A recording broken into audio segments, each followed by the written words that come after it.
Hierarchy का मतलब होता है चीजों को एक के बाद एक के बाद एक। क्या एक टैक्सोनिक कैटेगरी को दिखाएगा? आप बताइए। बहुत सारी स्पीशीज मिलकर के एक जीनस बनाती है। क्या सोलेनम, ट्यूबरसम और मेंजिफेरा इंडिका एक दूसरे से रिलेटेड है क्या? एनसीईआरटी ने टैक्सोनॉमिक कैटेगरी को समझाने के लिए दो तरह के क्लासिफिकेशन काम मिली। आर्यन को लेकर के 5 किंगडम क्लासिफिकेशन सिस्टम में एकमात्र किंगडम है। पृथ्वी प्रोटिस्टा नाम दिमाग में आएगा, प्रोटोजोआ जरूर दिमाग में आना चाहिए। जुनून और जिद हो तो ब्रायोफाइटा के जैसी हो, वरना ना हो। ब्रायोफाइटा ने कसम खाई। एक मेजर चेंज ब्रायोफाइटा से टेरिडोफाइटा में है। बताइए क्या? टेक्निकली अर्थ फेसिंग को बोलते हैं एडेक्सियल सरफेस या एबेक्सियल सरफेस। टेक्सोनोमिक हायरार्की की बात करें तो kingdom, division, class, order, family, genus, species. बोलते जाइए एक बार। बोलो। किंगडम, ये सब है टेक्सोनोमिक कैटेगरीज। क्या है? Taxonomic categories. टेक्सोनोमिक कैटेगरीज को आप असेंडिंग या डिसेंडिंग ऑर्डर में अरेंज करेंगे तो उसे बोलेंगे टेक्सोनोमिक हायरार्की। एक बात आपको क्लियर कर दूं, हायरार्की एक इंडिपेंडेंट वर्ड है जिसका टेक्सोनोमिक कैटेगरी से कोई लेना देना नहीं। हायरार्की का मतलब होता है चीजों को एक के बाद एक के बाद एक के बाद एक इंक्रीजिंग और डिक्रीजिंग ऑर्डर में अरेंज करना। किसी को भी आप इंक्रीजिंग और डिक्रीजिंग ऑर्डर में अरेंज कीजिए, वो क्या कहलाएगा साहब? बोलो। हायरार्की। यहां पर किसको आप इंक्रीजिंग और डिक्रीजिंग ऑर्डर में अरेंज कर रहे हैं? टैक्सोनॉमिक कैटेगरी को। इसलिए इसे क्या बोलते हैं? Taxonomic hierarchy. क्लियर है साहब? टैक्सोनॉमिक हायरार्की को आप असेंडिंग या डिसेंडिंग ऑर्डर में अरेंज कर सकते हैं। असेंडिंग का मतलब बड़े से छोटा या छोटे से बड़ा? शाबाश। डिसेंडिंग का मतलब बड़े से छोटा। तो असेंडिंग और descending arrangement of taxonomic category is called taxonomic hierarchy. ठीक। अब देखिए, आपके सामने मेंजिफेरा इंडिका का क्लासिफिकेशन है। मैं kingdom, division, class, order, family, genus, species बोलूंगा। इसके सामने जो लिखा है एक बार आप सब बोलेंगे। बोलेंगे साहब? चलिए जी, बताइए। Kingdom, division, class, order, family, genus और स्पीशीज। शाबाश। जो भी मैंने बोला, मैंने क्या बोला? Kingdom, division, class, order, family, genus, species, ये सब क्या है? Taxonomic categories. क्या है? और जो भी आपने बोला, आपने क्या क्या बोला? देखो, आपने बोला प्लांटी, एंजियोस्पर्मी, डाइकोटिलेडोन, स्पेंडेल्स, एनाकार्डियेसी, मेंजिफेरा, मेंजिफेरा इंडिका, ये सब क्या है? ग्रुप। ये सब क्या है? ग्रुप। और group including in taxonomy category, group including in taxonomy category is called taxon. तो ध्यान रखिए, जो भी मैंने बोले थे वो सब क्या थी? कैटेगरी। जो भी आपने बोला वो सब क्या है? टैक्सोन। टैक्सोनॉमी कैटेगरी फिक्स होती है। किंगडम किंगडम ही रहेगा, लेकिन इसके अंदर आने वाले टैक्सा वेरिएबल होते हैं। Monera, Protista, Fungi, Plantae, Animalia. देख रहे हो? तो टैक्सोनॉमी कैटेगरी फिक्स होती है, ठीक है, जबकि जो टैक्सोन्स होते हैं वो वेरिएबल होते हैं। साधारण शब्दों में ऐसे समझ लीजिए, kingdom, division, class, order, family, genus, species के अलावा जो भी नाम आप सुन रहे हैं वो सब क्या है? टैक्सोन। शाबाश। वो सब क्या है? टैक्सोन। क्लियर है साहब? बोलो। तो जो भी मैंने बोला वो सब क्या थी? Taxonomic category. जो भी आपने बोला सब क्या थे? टैक्सोन। और group including in taxonomic category कौन? टैक्सोन। सिंगुलर को बोलते हैं टैक्सोन, प्लूरल को बोलते हैं टैक्सा। मैंने बोला सिर्फ प्लांटी, ये टैक्सोन है या टैक्सा है? टैक्सोन। प्लांटी, एंजियोस्पर्मी दोनों को मिला के बोलेंगे तो टैक्सा। क्लियर है साहब? तो देखिए, टैक्सोन सिंगुलर टर्म होती है, टैक्सा प्लूरल टर्म होती है। ठीक। अब देखिए, डिफरेंट टैक्स है, डिफरेंट लेवल है। डॉग एक स्पीशीज को रिप्रेजेंट कर रहा है, मैमल एक क्लास को रिप्रेजेंट कर रहा है, और एनिमल एक किंगडम को रिप्रेजेंट कर रहा है। अब बताइए, क्या एक टैक्सोन एक कैटेगरी को दिखाता है? क्या एक टैक्सोन एक कैटेगरी को दिखाएगा? हमेशा एक टैक्सोन एक कैटेगरी को दिखाएगा। कुछ भी बोलिए आप। मेंजिफेरा इंडिका क्या है? टैक्सोन। दिखा किसको रहा है? एक कैटेगरी। कौन सी? बोलो। स्पीशीज को। और स्पीशीज किसे रिप्रेजेंट कर रही है? एक रैंक को। देखो, रैंक के नंबर मैंने यहां लिख करके दिए। पहले नंबर की रैंक कौन सी है? दूसरे नंबर की? फिफ्थ नंबर की? हाँ। और सेवंथ नंबर की? आई समझ में बात? तो देखो, अब बताओ, अगर मैंने आपके सामने बोला प्लांटी, क्या है? टैक्सोन। किसे रिप्रेजेंट कर रहा है? कैटेगरी को, जिसका नाम है किंगडम। और किंगडम कौन से नंबर की रैंक है? फर्स्ट नंबर की रैंक है। क्लियर है साहब? बात समझ में आई? अब बताओ, क्या एक टैक्सोन एक कैटेगरी को दिखाता है? एक कैटेगरी एक रैंक को दिखाती है? एक अकेला टैक्सोन भी रैंक स्टेप यूनिट को दिखाएगा क्या? एक अकेला टैक्सोन भी रैंक स्टेप यूनिट को दिखाएगा क्या? चलो, आप सबके पास में एनसीईआरटी फास्ट ट्रैक है? चलिए एनसीईआरटी फास्ट ट्रैक खोलिए और ये पेज पर आइए जहां पर मेंजिफेरा इंडिका का क्लासिफिकेशन दिया हुआ है। आ गए? अब एक हाथ से सारे के सारे टैक्सोन छुपाइए, छुपाओ सारे टैक्सोन छुपाओ। तो आपको कैटेगरी नजर आ रही है? जो मैं बोलूं ऊपर से लेकर नीचे तक गिनते हुए बताना। बताओ किंगडम कौन से नंबर के रैंक है? पक्का? क्लास और स्पीशीज? आप एक काम कीजिए, इसी हाथ से सारे की सारी कैटेगरी छुपाइए, टैक्सोन फिर कीजिए। अब जब मैं बोलूं ऊपर से ले नीचे तक गिनते हुए बताना। एंजियोस्पर्मी कौन से नंबर की रैंक है? एनाकार्डियेसी? हाँ, और मेंजिफेरा 6। अब दोनों हाथ छोड़ दीजिए। अब बताइए, जब हमने पहले सारे के सारे टैक्सोन छुपा रखे थे तो कैटेगरी को गिन के आपने बताया कौन से नंबर के स्टेप यूनिट है, हाँ या नहीं? फिर आपने क्या किया, कैटेगरी को छुपाया तो टैक्सोन को गिन के बताया कौन से नंबर के स्टेप यूनिट है। अब बताइए किंगडम प्लांटी कौन से नंबर के स्टेप यूनिट है? फर्स्ट। तो ये एरो समझ में आया? एक अकेला टैक्सोन पर स्टेप यूनिट को दिखा सकता है, एक अकेली कैटेगरी पर स्टेप यूनिट को दिखा सकती है, और टैक्सोन प्लस कैटेगरी भी रैंकिंग स्टेप यूनिट को दिखा सकती है। याद रह जाएगा? बोलो। चले जी, बहुत बढ़िया। अब समझने की कोशिश कीजिए। सोलेनम ट्यूबरोसम, सोलेनम मेलोंजिना, ये स्पीशीज है। ये स्पीशीज मिलकर क्या बनाएंगे? एक जीनस जिसका नाम सोलेनम। सब कुछ लिखा हुआ है, बोलते जाइए आप अब, ठीक है? सोलेनम ट्यूबरोसम, सोलेनम मेलोंजिना मिलकर के एक जीनस बनाते हैं, इसका नाम सोलेनम। जैसे एक जीनस है वैसे एक जीनस और है धतूरा, ये मिलकर क्या बनाएंगे? सोलेनेसी एक फैमिली। जैसे सोलेनेसी एक फैमिली होती है वैसे एक फैमिली और है जिसका नाम है कॉन्वोल्वुलेसी, ठीक है? ये दोनों मिलकर के क्या बनाएंगे? एक ऑर्डर जिसका नाम डाइकोटिल्डनी। जैसे डाइकोटिल्डनी एक ऑर्डर होता है वैसे एक ऑर्डर और मोनोकोटिल्डनी, ये दोनों मिलकर क्या बनाएंगे? एक डिवीजन जिसका नाम एंजियोस्पर्मी। और एंजियोस्पर्मी जैसे एक ग्रुप होता है वैसे एक ग्रुप और है जैसे जिम्नोस्पर्मी, ये मिलकर क्या बनाएंगे? प्लांटी। देख रहे हो आप? स्पीशीज मिलती है तो क्या बनता है? बोलते जाओ। जीनस मिलेगा तो फैमिली मिलेगी, तो ऑर्डर मिलेंगे, तो क्लास मिलेंगे, तो डिवीजन मिलेंगे, तो किंग। क्लियर है? अब बताइए, बहुत सारी स्पीशीज मिलकर के एक जीनस बनाती है, सही है और नो? नहीं, एक कीवर्ड है, वो मैजिकल वर्ड याद रखना है आपको। क्या? रिलेटेड। ये शब्द सबसे ज्यादा इंपॉर्टेंट है। बहुत सारी स्पीशीज मिलकर के जीनस नहीं बनाती है, रिलेटेड स्पीशीज। ये एनसीईआरटी ने हाईलाइटेड किया हुआ, ये शब्द ध्यान रखना। रिलेटेड स्पीशीज कौन किससे रिलेटेड है? सोलेनम ट्यूबरोसम, सोलेनम मेलोंजिना एक दूसरे से रिलेटेड है क्या? सोलेनम ट्यूबरोसम और मेंजिफेरा इंडिका एक दूसरे से रिलेटेड है क्या? नहीं, इसलिए बोलते हैं रिलेटेड स्पीशीज मिलकर के एक जीनस बनाती है। तो हर जगह जो वर्ड यूज करेंगे कौन सा करेंगे? रिलेटेड। बताइए, रिलेटेड स्पीशीज मिलेगी तो क्या बनेगा? रिलेटेड जीनस मिलके, रिलेटेड फैमिली मिलके, रिलेटेड ऑर्डर मिलके, रिलेटेड क्लास मिलके, रिलेटेड डिवीजन मिलके। क्लियर है साहब? चलिए, एनसीईआरटी ने टैक्सोनॉमिक कैटेगरी को समझाने के लिए दो तरह के क्लासिफिकेशन काम मिली, एक प्लांट का, दूसरा एनिमल का। देखो वहां से चलना शुरू करते हैं। Solanum nigrum, Solanum tuberosum, Solanum melongena, ये तीन अलग अलग स्पीशीज मिलकर के एक जीनस बना रही जिसका नाम, जैसे सोलेनम एक जीनस होता है वैसे एक जीनस है पिटूनिया धतूरा, ये जीनस मिलकर के क्या बना रहे? एक फैमिली जिसका नाम है सोलेनेसी। जैसे सोलेनेसी एक फैमिली होती है वैसे एक फैमिली और है कॉन्वोल्वुलेसी, ये मिलकर के एक ऑर्डर बना रहे जिसका नाम पॉलीमोनियल। जैसे एक ऑर्डर होता है वैसे एक ऑर्डर और है स्पेंडेल्स। किसका ऑर्डर है स्पेंडेल्स? मैंगो का। ये मिलकर के एक क्लास बना रहे, इसका नाम डाइकोटिल्डनी। जैसे डाइकोटिल्डनी एक क्लास होती है वैसे क्लास है मोनोकोटिल्डनी, ये मिलकर के एक डिवीजन बना रहे जिसका नाम है एंजियोस्पर्मी। और एल्गी, ब्रायो, टेरिडो, जिम्नो, एंजियो, ये अलग अलग डिवीजन है मिलकर के क्या बना रहे हैं? Plant kingdom. अब बात करते हैं साहब प्रोटिस्टा की। ये दूसरा किंगडम है। पहला किंगडम कौन सा था? दूसरा किंगडम कौन सा है? प्रोटिस्टा का की फीचर क्या है? All unicellular eukaryotes are placed in kingdom Protista. ठीक है साहब? चलिए ऊपर आइए 2 मिनट के लिए। एक लाइन आपके एनसीईआरटी ने बहुत अच्छी तरीके से लिखी है, देखो, नो वेल डिफाइंड बाउंड्रीज। क्या मतलब है इसका? समझिए, आरएच विटेकर के 5 किंगडम क्लासिफिकेशन सिस्टम में 5 किंगडम है, मोनेरा, प्रोटिस्टा, फंजाई, प्लांटी और एनिमेलिया। आरएच विटेकर के 5 किंगडम क्लासिफिकेशन सिस्टम में एकमात्र किंगडम है प्रोटिस्टा जिस पर आरएच विटेकर ने प्रॉपर ध्यान नहीं दिया। ऐसे समझिए, मोनेरा के अंदर सारे बैक्टीरिया रखे गए, फंजाई के अंदर सारी फंजाई रखी गई, प्लांटी में सारे प्लांट रखे गए, एनिमल में सारे एनिमल रखे गए। इन किंगडम को जब विटेकर ने फ्रेम किया तो इन मैक्सिमम कैरेक्टर को कंसीडर किया, लेकिन जब उसने किंगडम प्रोटिस्टा बनाया तो सिर्फ सिंगल कैरेक्टर के बिहार पर पूरा फ्रेम पूरा किंगडम बना दिया। क्या बोला?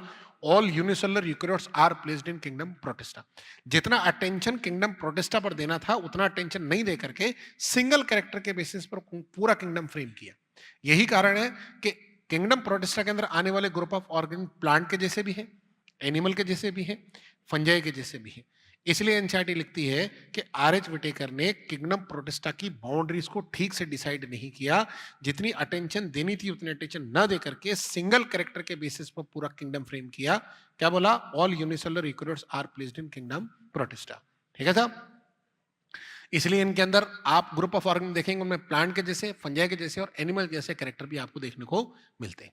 अब कुछ किंगडम प्रोटिस्टा के कैरेक्टर्स की अपन बात करें तो देखिए, ये बात तय है कि किंगडम प्रोटिस्टा में जितने भी ग्रुप ऑफ ऑर्गेनिज्म, कितने ग्रुप ऑफ ऑर्गेनिज्म है? कौन कौन से? देखो, dinoflagellate, chrysophyte, euglenoid, slime mould और प्रोटोजोन्स। इन पांचों में सिर्फ एक ही कैरेक्टर कॉमन है, they all are unicellular eukaryote. दुनिया जहान की वेराइटी और वेरिएशन आपको यहां देखने को मिलेगा। देखो, हैप्लॉइडिया, डिप्लॉइडिया, प्रोड्यूसरिया, डिकम्पोजरिया, कंज्यूमरिया, पानी में रहने वाले यहाँ, जमीन पर रहने वाले यहाँ और इनके ऊपर रहने वाले यहाँ, ऑटोट्रॉफ यहाँ, हेटरोट्रॉफ यहाँ, हर तरह की वैरायटी है। इसलिए क्या लिखा गया? No well defined boundaries. ठीक है, हर तरह की वैरायटी आपको यहाँ पर देखने को मिलेगी। इसलिए बोलते हैं कि आर.एच. विटेकर ने किंगडम प्रोटिस्टा की बाउंड्रीज को ठीक से डिसाइड नहीं किया। यहाँ प्लांट के जैसे, फंजाई के जैसे, एनिमल जैसे कैरेक्टर प्रेजेंट है। अब जो इन पांचों में कैरेक्टर हैं उनके बारे में बात कर रहे हैं। सेल वॉल प्रेजेंट इन सम, बताइए पांच में से कितने ग्रुप ऑफ ऑर्गेनिज्म में से जिनमें सेल वॉल प्रेजेंट है? 3। शाबाश। कौन कौन से? डायनोफ्लैजिलेट, क्राइसोफाइट और स्लाइम मोल्ड। चलिए, न्यूक्लियस बताइए प्रिमिटिव है या एडवांस है? एडवांस है। यहां से यूकैरियोटिक सेलुलर ऑर्गेनाइजेशन शुरू हो गया, हाँ या नहीं? जो न्यूक्लियस अभी तक क्या था, इंसिपिएंट था, अब वो पूरी तरह से बन गया है। न्यूक्लियस, न्यूक्लियर मेम्ब्रेन उसके अंदर प्रेजेंट हो गई है। तो वेल डिफाइंड न्यूक्लियस अगर कहीं से देखने को मिलते हैं तो कहां से देखने को मिलते हैं? यहां से न्यूक्लियस शुरू होते हैं।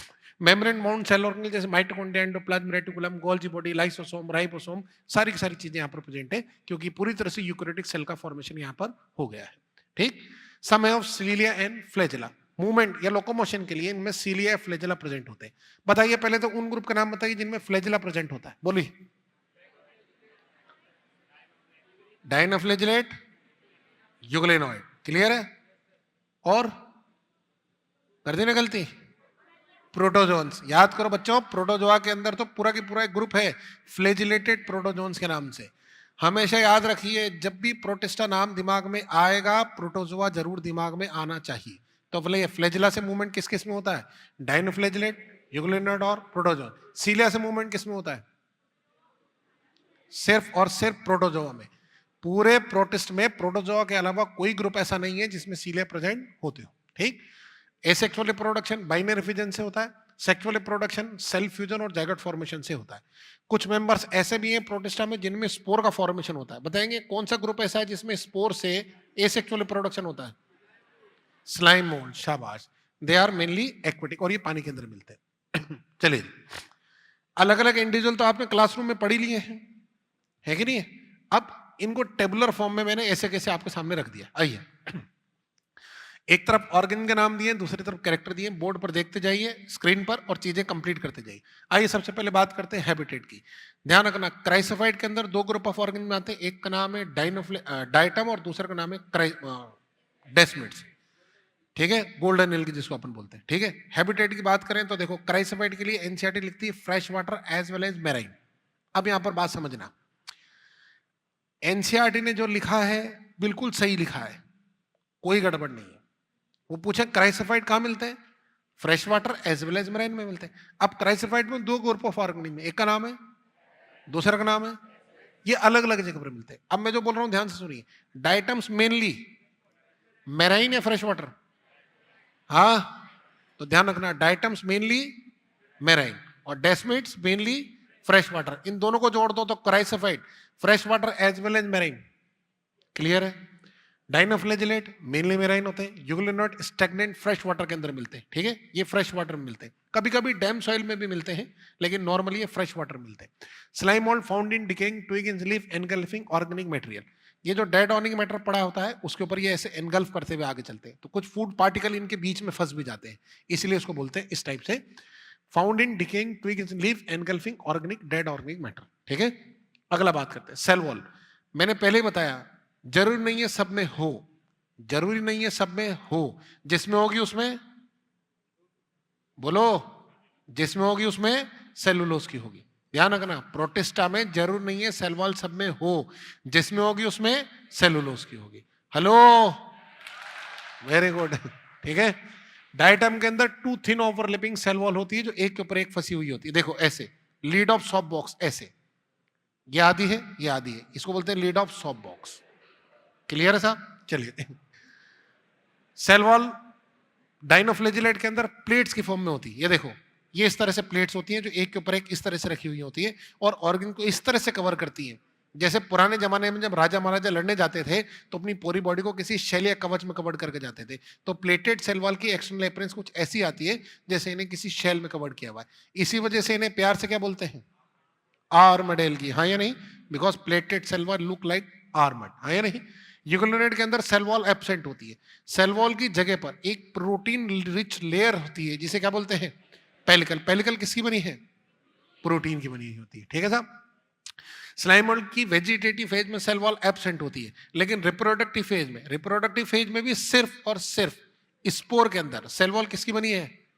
बोलो, सेलुलोज की। क्लियर है साहब? चलिए, न्यूट्रिशन की बात करें तो देखो आप, क्राइसोफाइट ऑटोट्रॉफ होते हैं। हाँ या नहीं?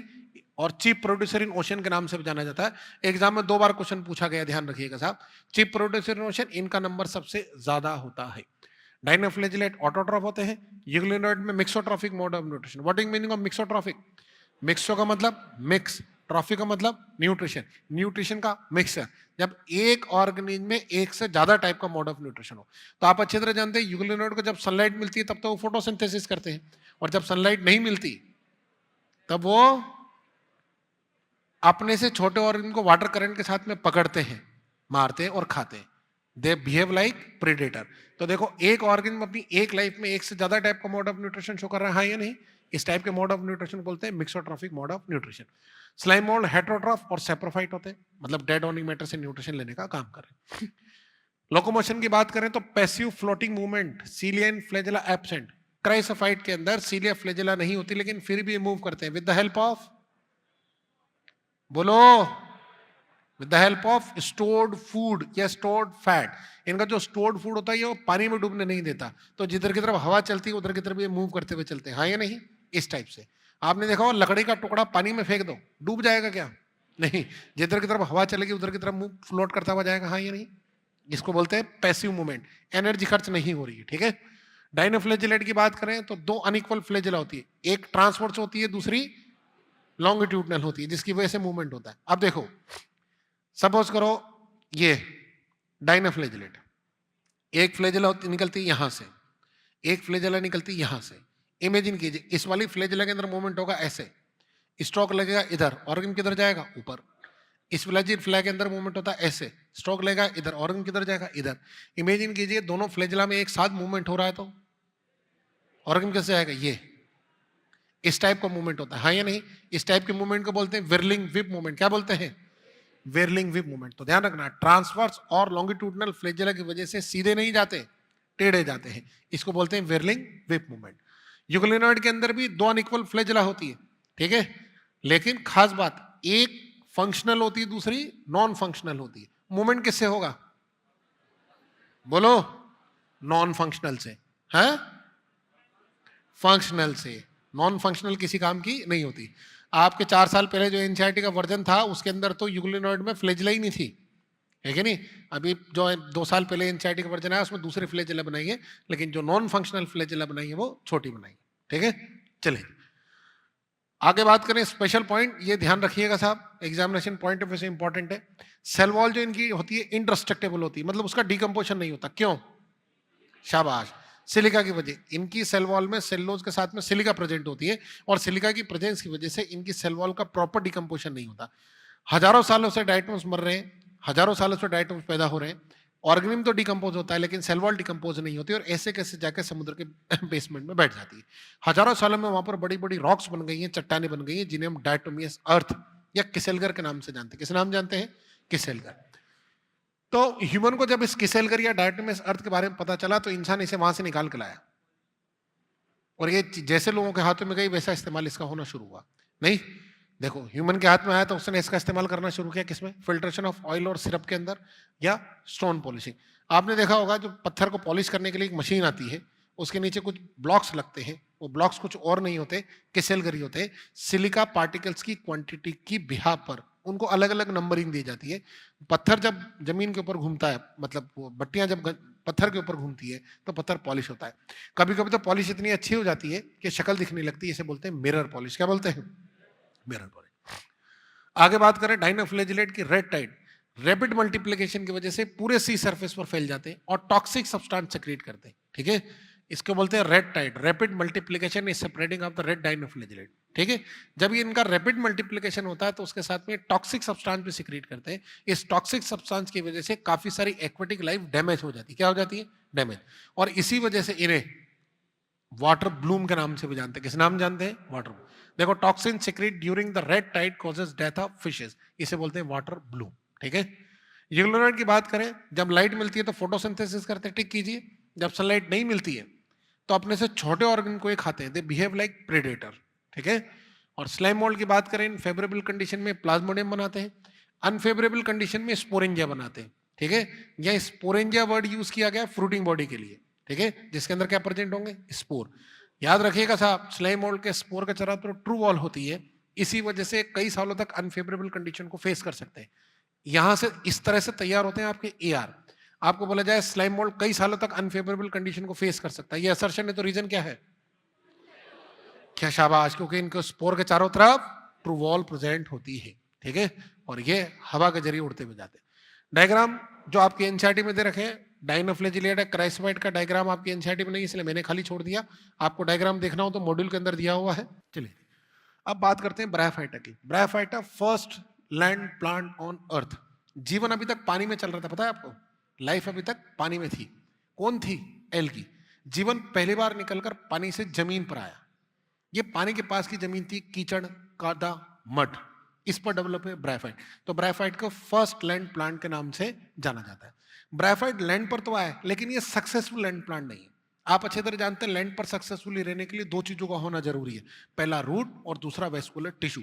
रूट प्लांट को मैकेनिकली स्ट्रेंथ प्रोवाइड कराते हैं, सीधा खड़ा रखते हैं और मिनरल वाटर को एब्जॉर्ब करते हैं। वेस्कुलर टिश्यू के अंदर जाइलम और फ्लोएम होते हैं जो कि रेस्पेक्टिवली वाटर और फूड का कंडक्शन करते हैं।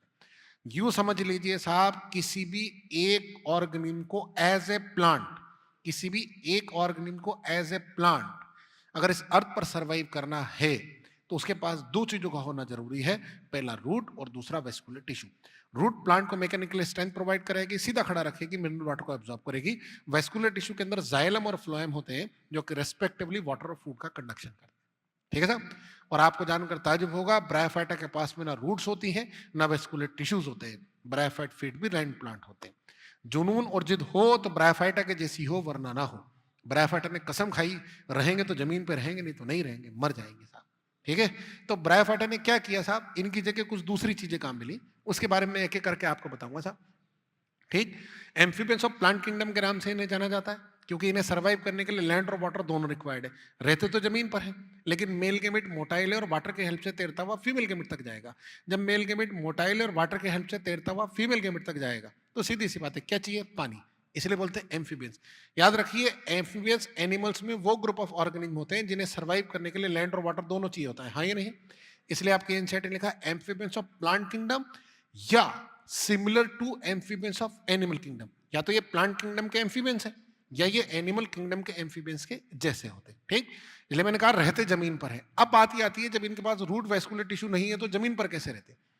देखो, रूट क्या क्या काम है वो समझते हैं। रूट प्लांट को मैकेनिकल स्ट्रेंथ प्रोवाइड कराता है, सीधा खड़ा रखता है और मिनरल वाटर को एब्जॉर्ब करता है। ब्रायोफाइटा ने सबसे पहले पता है क्या बोला? हम जमीन पर खड़े नहीं रहेंगे, हम जमीन पर पड़े रहेंगे, लेकिन रहेंगे तो जमीन पर ही रहेंगे। अब बताओ, पड़े रहने के लिए किसी चीज की जरूरत है? नहीं। रही बात मिनरल वाटर को एब्जॉर्ब करने की, रूट तो थी नहीं, तो इन्होंने क्या डेवलप किए? राइजोइड्स। क्या डेवलप किए? राइजोट्स के साथ एक प्रॉब्लम थी, ये इनको गहराई में जाकर के वाटर को एब्जॉर्ब नहीं करा सकते थे, सरफेस लेवल से ही वाटर को एब्जॉर्ब करा सकते थे, है कि नहीं? तो राइजोट्स ने पानी खींचना शुरू किया, जमीन पर पड़े, रूट का काम खत्म। अब कौन बच गए? Vascular tissue. वेस्कुलर टिश्यू में दो ग्रुप ऑफ ऑर्गेनिज्म थे, जाइलम और फ्लोएम। सबसे पहला पॉइंट आया साहब, जाइलम क्या काम करता है साहब? बोलो। वाटर कंडक्शन का काम करता है, हाँ या नहीं? इनके पास जाइलम तो थे नहीं, तो इन्होंने अपने अंदर डेवलप किया parenchyma, first living tissue in kingdom plant, जो कि डेवलप हुआ ब्रायोफाइटा में, जिसका नाम था पैरेन्काइमा। और ये क्या काम करता है? वाटर का कंडक्शन। क्या काम करता है? तो आपसे पूछा जाए ब्रायोफाइटा में वाटर का कंडक्शन कौन करता है? पैरेन्काइमा, ठीक? तो जाइलम का प्रॉब्लम दूर। अब कौन बच गए? फ्लोएम। फ्लोएम क्या काम करता है? Food conduction. क्या काम करता है? Food conduction. बोले आप फ्लोएम तो है नहीं, तो उन्होंने कहा हमको फूड कंडक्शन की जरूरत ही नहीं है। पूछो क्यों?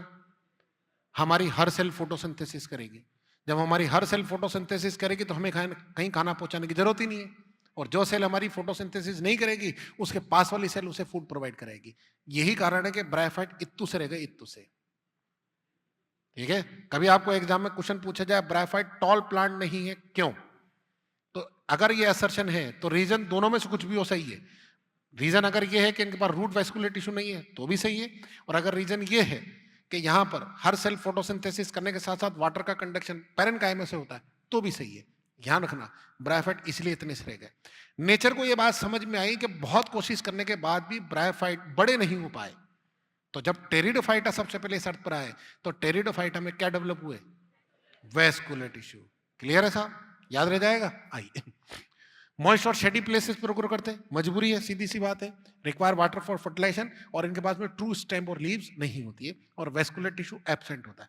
वेस्कुलर टिश्यू एब्सेंट है इसलिए ने नॉन वेस्कुलर एम्ब्रियोफाइट्स बोलते हैं। एम्ब्रियोफाइट कौन होते हैं? जिनमें एम्ब्रियो प्रेजेंट होता है, वो प्लांट जिनमें एम्ब्रियो प्रेजेंट है उसे बोलते हैं एम्ब्रियोफाइट। बताइए एम्ब्रियोफाइट में कौन कौन से ग्रुप आते हैं? ब्रायो, टेरिडो, जिम्नो, एंजियो। इन सब में एम्ब्रियो प्रेजेंट है, हाँ या नहीं?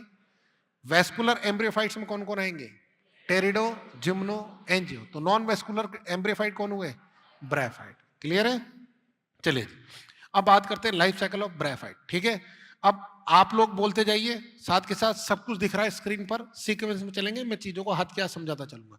ब्रायोफाइटा में मेन प्लांट बॉडी गैमेटोफाइट। अब देखो, नॉर्मल ऐसा देखा गया कि बच्चे के लाइफ साइकिल बेस्ड क्वेश्चन अक्सर गलत होते हैं, क्योंकि हम क्या करते हैं, उनके रट्टा लगा लेते हैं। मैं 2 मिनट लूंगा 4 टर्म समझाने के लिए, उन टर्म को समझिए। एक शब्द होता है गैमेटोफाइट, एक शब्द होता है स्पोरोफाइट। आइए इन दोनों को समझते हैं।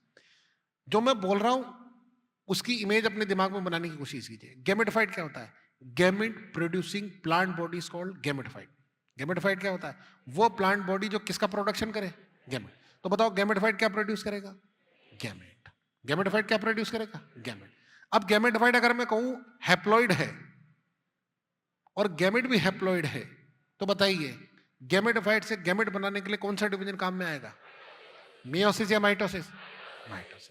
अब जितनी बातें बोली स्टेटमेंट की फॉर्म में बोल रहा हूं, ट्रू और फॉल्स में रिप्लाई कीजिए। Gamete producing plant body is called gametophyte. बोलो। Gamete both are gamete and gametophyte both are always and always haploid in nature. बोलो। और गैमेटोफाइट में माइटोसिस से गैमेट बनते हैं। तीनों बातें क्लियर है? ऐसे ही एक शब्द है sporophyte. Spore producing plant body is called sporophyte. क्या? Spore producing plant body is called sporophyte. तो स्पोरोफाइट क्या प्रोड्यूस करेगा? स्पोर। अब मैं आपको बोलूं स्पोर हमेशा एन होता है और स्पोरोफाइट हमेशा 2n होता है। स्पोर हमेशा एन होता है, स्पोरोफाइट हमेशा 2n होता है। तो 2n से n बना रहा हूं तो कौन सा डिवीजन? मियोसिस। अब यही बातें स्टेटमेंट की फॉर्म में बोल रहा हूं, ट्रू और फॉल्स में रिप्लाई कीजिए। Spore producing plant body is called sporophyte. Sporophyte always and always diploid in nature, while sporophyte always and always diploid in nature, while spore always and always haploid in nature. और sporophyte में meiosis से spore बनते हैं। दोनों चीजें clear है? तो देखो, इस गैमेटोफाइट, गैमेट, स्पोरोफाइट, स्पोर, कितनी टर्म है? 4। एक प्लांट को अपना लाइफ साइकिल पूरा करने के लिए, एक प्लांट को अपना लाइफ साइकिल पूरा करने के लिए इन 4 टर्म का होना जरूरी है। अगर ये 4 टर्म किसी भी एक प्लांट के लाइफ साइकिल में नहीं आए तो किसी भी सूरत में उसका लाइफ साइकिल पूरा नहीं होगा। क्या क्या? Gametophyte, gamete, sporophyte, spore. ठीक है साहब? ये इस तरह से जुड़े होते हैं। बताओ ये क्या था? हाँ, ये क्या है? ये क्या है? ये क्या है? ये लाइफ साइकिल बन गया। अब बोलना ये क्या है? गैमेटोफाइट से क्या बनेंगे? गैमेट। गैमेट का क्या होगा? फ्यूजन। फ्यूजन से क्या बनेगा? स्पोरफाइट। स्पोरफाइट से क्या बनेंगे? स्पोर। हो गया लाइफ साइकिल कंप्लीट। एक बार वापस बोलते, गैमेटोफाइट से क्या बनेंगे? गैमेट का क्या होगा? फ्यूजन से क्या बनेगा? स्पोरफाइट में क्या होगा? मियोसिस। मियोसिस से क्या बनेंगे? और स्पोर से क्या बनेगा? गैमेटोफाइट। वापस बोलते हैं एक बार, बताइए गैमेटोफाइट क्या प्रोड्यूस करेंगे? गैमेट्स का क्या होगा? फ्यूजन से क्या बनेगा? स्पोरफाइट से क्या बनेंगे? स्पोर से क्या बनेंगे? हो गया लाइफ साइकिल पूरा। एक प्लांट के लाइफ साइकिल में 4 स्टेजेस, गैमेटोफाइट, गैमेट, स्पोरफाइट और स्पोर का आना जरूरी है। ठीक है साहब, इस बात को ध्यान में रखकर अब लाइफ साइकिल शुरू कर। आइए, ब्रायोफाइटा में मेन प्लांट बॉडी, थोड़ा सा लाउडली मेरे तक आवाज आनी चाहिए। गैमेटोफाइट वो बॉडी होती है जो क्या प्रोड्यूस करेगी? गैमेट प्रोड्यूस करने के लिए डेवलप होंगे sex organ. Mail sex organ का नाम, फीमेल सेक्स ऑर्गन का नाम। सेक्स ऑर्गन्स की नेचर कैसी होती है? Multicellular and jacketed. जैकेटेड का मतलब चारों तरफ स्ट्राइल सेल्स की एक जैकेट होती है जो इन्हें प्रोटेक्शन प्रोवाइड कराने का काम करती है। एंथ्रेडा में डेवलप होगा मेल गैमेट। मेल गैमेट को बोलते हैं, बोलो, आर्क्यूगोना में डेवलप होगा एग। जो एंथ्रोजोड होता है वो कैसा है? Biflagellated comma shape. Male gamete motile है, वाटर की हेल्प से तैरता हुआ फीमेल गैमेट तक जाएगा। इस टाइप का फर्टिलाइजेशन मेल फीमेल गैमेट के फ्यूजन से बनेगा। जायगोट में क्या होगा? अभी तक जायगोट में क्या होता था? इसलिए क्या नहीं बनता था? एम्ब्रियो। बताइए कभी पूछा जाए एल्गी में एम्ब्रियो का फॉर्मेशन नहीं होता है, क्यों? तो क्या जवाब है? क्योंकि जायगोट का डेवलपमेंट मियोसिस से होता है, और जब भी जायगोट में मियोसिस होगा एम्ब्रियो का फॉर्मेशन नहीं होगा। ब्रायोफाइटा से एम्ब्रियो का फॉर्मेशन होना शुरू हुआ, क्यों? क्योंकि जायगोट का डेवलपमेंट माइटोसिस से हो रहा है। जैसे ही जायगोट में माइटोसिस होगा क्या बनेगा? एम्ब्रियो। एम्ब्रियो से बनेगा स्पोरोफाइट। ध्यान रखना, ब्रायोफाइटा का स्पोरोफाइट 3 चीज से मिलकर बना है। किस किस से? फूड, सीटा और कैप्सूल। इसमें से कैप्सूल होता है, उस कैप्सूल में क्या प्रेजेंट है? स्पोर मदर सेल में क्या होगा? मियोसिस से क्या बनेंगे? स्पोर का जर्मिनेशन कितने तरीके से? पहला, दूसरा, डायरेक्ट जर्मिनेशन में एक स्पोर जर्मिनेट होकर के एक गैमेटोफाइट बनाएगा। ठीक है। इनडायरेक्ट जर्मिनेशन में स्पोर जर्मिनेट होकर के एक मल्टीसेलुलर फिलामेंट स्ट्रक्चर बनाएगा। इसका नाम, इसके ऊपर क्या डेवलप होंगी? हर बार जर्मिनेट होकर क्या बनाएंगी? बताइए कौन सा जर्मिनेशन अच्छा है, डायरेक्ट या इनडायरेक्ट? इनडायरेक्ट जर्मिनेशन, हाँ या नहीं? ये ब्रायोफाइटा का लाइफ साइकिल। ठीक, कुछ एक पॉइंट डिस्कस करते हैं। Life cycle हैप्लोडिप्लोइडिक। हैप्लोडिप्लोइडिक क्यों बोला? डोमिनेंट फेज कौन सा है साहब? एन, लेकिन 2n के साथ अल्टरनेशन चल रहा है, इसलिए हैप्लोडिप्लोइडिक। लाइफ साइकिल में आपने 3 टर्म आपके इंसर्ट इन दिए, हैप्लोडिक, डिप्लोइडिक और हैप्लोडिप्लोइडिक। उनको समझते हैं। हैप्लोडिक लाइफ साइकिल में 100 डेज का लाइफ साइकिल मान के चले तो 100 में से 99 डेज हम n में होते हैं, एक दिन हम 2n में होते हैं। तो 99 डेज के रेस्पेक्ट में एक दिन नेग्लिजिबल वहां या नहीं? तो लाइफ का मैक्सिमम टाइम हैप्लोइड फेज में निकाल रहे, इसलिए लाइफ साइकिल का टाइप बोलो। डिप्लॉयड फेज में क्या होता है? 100 डेज के लाइफ साइकिल में हम 99 डेज 2n में होते हैं, एक दिन हम n में होते हैं। 99 डेज के रेस्पेक्ट में एक दिन नेग्लिजिबल वहां या नहीं? तो लाइफ साइकिल का टाइप क्या हुआ? डिप्लॉइडिक। ब्रायोफाइटा में देखिए, अगर 100 डेज का लाइफ साइकिल मान के चले तो 100 में से हम तकरीबन 80 डेज n में है। जो ब्लू पॉइंट से लिखे गए हैं ये 2n है। अब बताइए n और 2n के अंदर क्या 2n फेज इतने कम टाइम के लिए उसे इग्नोर कर दें? नहीं। मान के चलिए 80, अगर 100 डेज का लाइफ साइकिल माने तो 100 में से हम 80 डेज n में है और 20 डेज हम 2n में है। जब 80-20 का रेशो है तो डिप्लॉयड फेज इतने कम टाइम के लिए नहीं है कि उसे इग्नोर कर दे, इसलिए इस तरह के लाइफ साइकिल को लिखते हैं हैप्लोडिप्लोइडिक। क्या लिखते हैं? हैप्लोडिप्लोइडिक। याद रह जाएगा साहब। दूसरी बात ये रखिए, ब्रायोफाइटा में main plant body gametophyte. Sporophyte partially और completely depend on gametophyte. Sporophyte partially और कंप्लीटली डिपेंडेंट ऑन गैमेटोफाइट। बताएं कंप्लीटली डिपेंडेंट स्पोरोफाइट गैमेटोफाइट पर कहां होता है? लिवर वर्ड, शाबाश। पार्शियली डिपेंडेंट मॉस में। अब यहां पार्शियली डिपेंडेंट बोला क्यों? तो आपको बता दूं, मॉस का जो स्पोरोफाइट होता है ये फोटोसिंथेटिक होता है। कैसा होता है? जब फोटोसिंथेसिस करेगा तो अपना फूड खुद बनाएगा, हाँ या नहीं? तो किस किस चीज के लिए ये गैमेटोफाइट पर डिपेंड होगा? वाटर और हैबिटेट। चलो आप इसको बताया कि स्पोरोफाइट में कौन सी स्ट्रक्चर ऐसी जो फोटोसिंथेसिस करती है?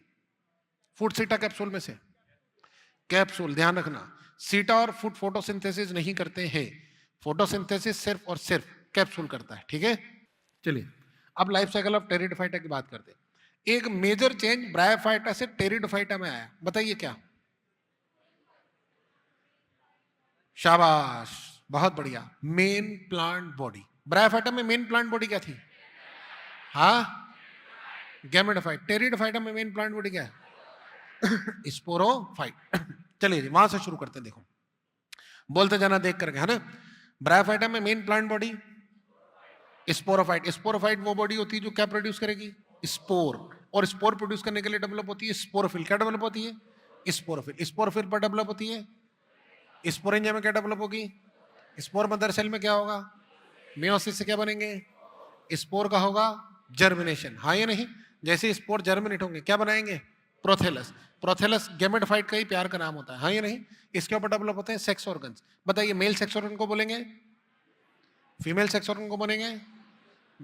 एंथ्रेडा में डेवलप होगा मेल गैमेट जिसे बोलते हैं एंथ्रोजोइड। आर्क्यूगना में डेवलप होता है एग। मेल गैमेट मोटाइल है, वाटर की हेल्प से तैरता हुआ फीमेल गैमेट तक जाएगा। मेल फीमेल गैमेट के फ्यूजन से क्या बना? जायगोट में क्या होगा? माइटोसिस। माइटोसिस से क्या बनेगा? एम्ब्रियो। और एम्ब्रियो डेवलप होकर बनाएगा स्पोरोफाइट, हाँ या नहीं? एक बार वापस फास्ट फॉरवर्ड रिवाइज करते हैं, मेरे शब्दों पर ध्यान दीजिएगा और आगे बोलने की कोशिश कीजिएगा। बताइए टेरिडोफाइटा में मेन प्लांट बॉडी, इस पर क्या डेवलप होगी? स्पोरोफिल पर लगेगी, स्पोरेंजिया में होगी, स्पोर मदर सेल में होगा। मियोसिस से क्या बनेंगे? स्पोर का होगा, जर्मिनेट होकर बनाएगा। प्रोथेलस का प्यार प्रोथेलस किसका प्यार का नाम है? गैमेटोफाइट का। गैमेटोफाइट वो बॉडी होती है जो क्या प्रोड्यूस करेगी? गैमेट प्रोड्यूस करने के लिए डेवलप होंगे sex organ. Mail sex organ का नाम, फीमेल का नाम। एंथ्रीडा में डेवलप होगा मेल गैमेट जिसे बोलते हैं। आर्क्यूगना में डेवलप होगा मेल गैमेट मोटाइल है, वाटर की हेल्प से तैरता हुआ फीमेल गैमेट तक जाएगा। इस टाइप का फर्टिलाइजेशन जूडियोगेमी। क्या बनेगा? जायगोट। जायगोट में क्या होगा? माइटोसिस क्या बनेगा? और एम्ब्रियो डेवलप होकर बनाएगा। आइए अब एक एक शब्द को उठाते हैं, उसके बारे में बात करते हैं। ठीक है, सबसे पहले पहली बार यहां पर मेन प्लांट बॉडी स्पोरोफाइट हुई ना? ये शब्द आज के पहले भी सुना था हमने ब्रायोफाइटा में। ब्रायोफाइटा के स्पोरोफाइट में और टेरिडोफाइटा के स्पोरोफाइट में पहला बेसिक डिफरेंस क्या है? यहां पर ये प्लांट बॉडी है, वहां पर वो प्लांट बॉडी नहीं था। दूसरा डिफरेंस, ब्रायोफाइटा का स्पोरोफाइट फूड सीटा कैप्सूल में डिफरेंशिएटेड होता है, जबकि यहां से स्पोरोफाइट रूट स्टेम लीफ में डिफरेंशिएटेड हुआ और आगे तक रूट स्टेम लीफ में ही डिफरेंशिएटेड रहेगा। क्लियर है? तीसरा, यहां पर वेस्कुलर टिश्यू डेवलप हुआ, हाँ या नहीं? क्या वहां भी वेस्कुलर टिश्यू था? अगर मैं कहूं कि सारे स्पोरोफाइट में वेस्कुलर टिश्यू प्रेजेंट होते हैं, सही है गलत? सोच का जवाब देना। सारे स्पोरोफाइट में वेस्कुलर टिश्यू प्रेजेंट होते हैं, सही है गलत? मैं अगर मैं कहूं कि जब स्पोरोफाइट मेन प्लांट बॉडी की फॉर्म में होगा तो उसमें वेस्कुलर टिश्यू एसेंशियली प्रेजेंट होगा। ध्यान रखना, बिल्कुल सही बात है। ब्रायोफाइटा में स्पोरोफाइट है, मेन प्लांट बॉडी नहीं है। जब भी स्पोरोफाइट मेन प्लांट बॉडी होगा हमेशा उसमें वेस्कुलर टिश्यू प्रेजेंट होगा। ठीक, स्पोरोफाइट पर डेवलप होती है स्पोरोफिल। स्पोरोफिल वो लीफ होती है जो क्या प्रोड्यूस करेगी? स्पोरेंजिया। क्या प्रोड्यूस करेगी? अब देखो एक लीफ की दो सरफेस होती है, टेक्निकली बाद में बात करेंगे, पहले मोटे बुद्धि की बात करते हैं। यह है सन फेसिंग, क्या है? सन फेसिंग। यह है अर्थ फेसिंग, क्या है? अर्थ फेसिंग। ये सन फेसिंग, ये अर्थ फेसिंग। चलो बताओ, अगर स्पोरेंजिया लगनी होगी तो कहां लगेगी? सन फेसिंग पे या अर्थ फेसिंग पे? हाँ, सन फेसिंग पे। चलो थोड़ी देर के लिए मानते हैं ये स्पोरेंजिया है, ठीक है? चलिए मान लो थोड़ी देर के लिए स्पोरेंजिया है ना? इसके ऊपर ये स्पोर है, ये लगा स्पोर, ठीक है? अब इमेजिन करके देखो, ये लीफ, ये स्पोरेंजिया और स्पोरेंजिया के अंदर ये जो पेन है क्या है? स्पोर। अब इमेजिन करके देखो, ये स्पोरेंजिया जब बस्ट होगी तो स्पोर यहीं रह जाएगा ना? हाँ या नहीं? अब उल्टा करते हैं, ये स्पोरोफिल है, ये अर्थ फेसिंग है, ये लगी इस पर स्पोरेंजिया, क्या लगी? और इसके अंदर ये क्या है? स्पोर। क्या है? स्पोर। अब बताओ जब स्पोरेंजिया बस्ट होगी तो स्पोर उड़ता हुआ दूर तक जाएगा कि नहीं जाएगा? तो बताइए स्पोरेंजिया का फॉर्मेशन सन फेसिंग या अर्थ फेसिंग? हाँ, टेक्निकली अर्थ फेसिंग को बोलते हैं एडेक्सियल सरफेस या एबेक्सियल सरफेस। हाँ, पता नहीं एडी बोले कि एबी बोले, ये एडी या एबी, ये देखो, ये है ए doll, A doll, a boy. अब बताओ स्पोरेंजा का फॉर्मेशन डॉल पर या बॉय पर? बॉय पर। एबैक्सियल सरफेस, हमेशा ध्यान रखना स्पोरेंजा का फॉर्मेशन कहां होगा? एबैक्सियल सरफेस पर। ये देखो, ये स्पोरोफिल, ये स्पोरेंजा, और स्पोरेंजा के अंदर ये है स्पोर। जैसे ही स्पोरेंजा बस्ट होती है, स्पोर उड़ता हुआ दूर तक जाएगा, जाएगा नहीं जाएगा? चलेगी। स्पोरोफिल पर लगी स्पोरेंजा, स्पोरेंजा में स्पोर मदर सेल है, स्पोर मदर सेल में मियोसिस से बने स्पोर। जैसे ही स्पोर मेच्योर होंगे स्पोरेंजा बस्ट, और जैसे ही स्पोर मेच्योर होकर स्पोरेंजा बस्ट होगी, स्पोर उड़ता हुआ हार्ड सरफेस पर गिरा तो डिस्ट्रॉय। ठीक है, अगर ये मॉइस्ट और शेडी प्लेस पर गिरेगा तो जर्मिनेट होगा। देखो लिखा है साहब, स्पोर इन सॉइल, कौन सी सॉइल? मॉइस्ट और शेडी प्लेसेस पर जर्मिनेट होकर बनाएगा गैमेटोफाइट। गैमेटोफाइट का प्यार का नाम है प्रोथेलस। क्या नाम है? प्रोथेलस। इनका जो गैमेटोफाइट होता है मल्टीसेलुलर इनकॉन्सिपियस, इनकॉन्सिपियस का मतलब अस्पष्ट, नॉट क्लियर जिसको हम बोलते हैं, वैसा होता है। Independent, usually autotrophic. Usually autotrophic लिखा है क्यों? क्योंकि कुछ टेरिडोफाइट ऐसे होते हैं जिनमें गैमेटोफाइट फोटोसिंथेसिस नहीं करता है, वो डेड ऑर्गेनिक मैटर से न्यूट्रिशन लेता है। ये एनसीईआरटी की लाइन है, ध्यान रखिए साहब, यूजुअली ऑटोट्रॉफिक गैमेटोफाइट। ठीक है, सारे के सारे टेरिडोफाइट का गैमेटोफाइट फोटोसिंथेसिस नहीं करता है, कुछ ऐसे होते हैं जो डेड ऑर्गेनिक मैटर से न्यूट्रिशन लेते हैं। ठीक है साहब, इसके ऊपर डेवलप होगा male sex organ antheridia, female sex organ archegonia. यहां भी सेक्स ऑर्गन की नेचर मल्टीसेलुलर एंड, बोलो, मल्टीसेलुलर एंड जैकेटेड होती। एंथ्रेड में डेवलप होता है एंथ्रोजॉइड। यहां पर एंथ्रोजॉइड कोमा शेप बाइफ्लेजिलेटेड या spiral shape multiflagellated? Comma shape biflagellated कहां थे? ब्रायोफाइटा में। यहां पर स्पाइरल और मल्टीफ्लेजिलेटेड होते हैं। कैसे होते हैं? स्पाइरल और मल्टीफ्लेजिलेटेड। मेल गेमेट मोटाइल है, वाटर की हेल्प से तैरता हुआ फीमेल गेमेट तक जाएगा। जब मेल गेमेट मोटाइल और वाटर की हेल्प से तैरता हुआ फीमेल गेमेट तक, इस टाइप का फर्टिलाइजेशन जूडोगेमी। मेल फीमेल गेमेट के फ्यूजन से क्या बना? जाइगोट। जाइगोट में माइटोसिस से एम्ब्रियो, और एम्ब्रियो डेवलपर बनाएगा स्पोरोफाइट। टेरिडोफाइटा के लाइफ साइकिल की खास बात पता है क्या है? दे show independent alternation of generation. पहले तो ये समझते हैं अल्टरनेशन ऑफ जनरेशन क्या होता है। एन के बाद 2n का आना, सही यस और नो? नहीं। 2n के बाद n का आना, नहीं। जहां से चले वापस वहीं पहुंचे तो अल्टरनेशन ऑफ जनरेशन पूरा। मतलब n से 2n देन n, तो एक अल्टरनेशन ऑफ जनरेशन पूरा। n से 2n देन n, या 2n से n देन 2n। जिस प्लॉइडी लेवल से आप चल रहे हैं, अगर उसी प्लॉइडी लेवल पर आप पहुंचते हैं तो एक अल्टरनेशन ऑफ जनरेशन पूरा। थोड़ा कॉम्प्लिकेटेड हो रहा, चलो आसान करते हैं। उन दो प्रोसेस के नाम बताइए जिनसे अल्टरनेशन ऑफ जनरेशन पूरा होगा। हाँ, शाबाश, फ्यूजन और मियोसिस। अब आप किसी भी स्टेज से चलिए, ये दो शब्द पकड़ लीजिए, अगर ये दो शब्द किसी भी लाइफ साइकिल में आ गए तो मतलब अल्टरनेशन ऑफ जनरेशन पूरा। पहला फ्यूजन, दूसरा मियोसिस। अब थोड़ा सा दिमाग लगा करके, दिमाग पर जोर डाल के मेरी बात का जवाब दीजिए। अगर आप एन से चल रहे हैं तो क्या कराएंगे, फ्यूजन या मियोसिस? शाबाश, क्योंकि मियोसिस कभी हैप्लॉइड सेल में, तो आपने फ्यूजन कराया तो क्या बना? 2n। अब इसमें क्या कराओगे? वापस n पर आ गए। बोलो, अब इमेजिन करिए आप 2n से चले तो पहले क्या कराएंगे? मियोसिस, क्योंकि फ्यूजन कभी 2n सेल में नहीं होता है। ध्यान रखना, meiosis always and always occur in diploid cell, fusion always and always occur in haploid cell. ठीक है साहब, तो जब तक फ्यूजन और मियोसिस नहीं होगा तब तक अल्टरनेशन ऑफ जनरेशन पूरा नहीं होगा। तो अल्टरनेशन ऑफ जनरेशन का मतलब समझ में आया? फ्यूजन और मियोसिस का होना। आपको बता दूं, इस दुनिया में जितने भी ऑर्गेनिज्म हैं, प्लांट में ब्रायो, टेरिडो, जिम्नो, एंजियो, सब के अंदर अल्टरनेशन ऑफ जनरेशन होता है। तो अल्टरनेशन ऑफ जनरेशन सब शो करते हैं। क्लियर है? यहां लिखा है independent alternation of generation. Independent alternation of generation का मतलब होता है गैमेटोफाइट स्पोरोफाइट में कोई लेना देना नहीं। समझना बात को।